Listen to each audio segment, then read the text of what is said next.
In Suffolk, 2 people are facing animal neglect charges after more than 20 horses were seized by animal control. Police arrested William Shelton and Janet Aston on 96 indictments each, including failure to provide care for agricultural animals. Derek Lytle spoke to the founder of a local horse rescue and joins us now in the studio with those details. Derek.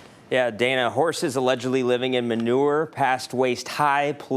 Suffolk police say at least 6 dead horses were seen in various states of decomposition on the property. Now, Michelle Farmer, who runs a horse rescue in Hampton Roads, says no animal should go through the pain these horses did.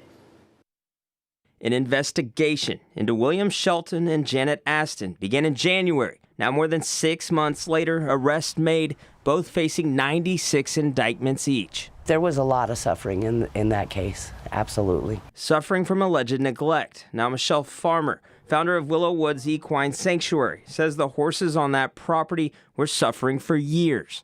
They shouldn't have been left out there for 5 years. Yeah. Behind the walls of this barn, Farmer says this is where 6 horses succumbed to their neglect. She says the conditions terrified the rescue community. Bones left on the property, and there was a stallion that was left in a very small room, and the manure was this high, and it was on a hill.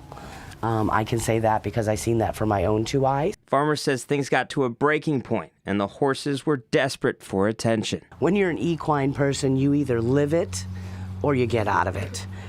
These horses need daily care, from fly spray to deworming to getting their hoofs done to making sure they're fed properly. Farmer says she's left asking why horses were left in agony. But that still doesn't give an excuse for the neglect that had been at hand. 22 horses seized from the property now reside with local horse rescues.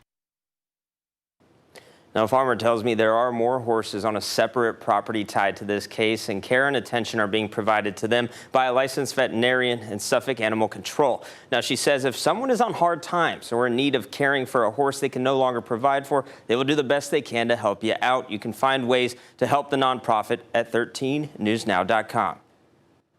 All right, thanks so much, Derek. Earlier in the year, Aston and Shelton requested visitation with the remaining horses, which was granted, but they were not allowed to feed them. It is unclear if they are still allowed.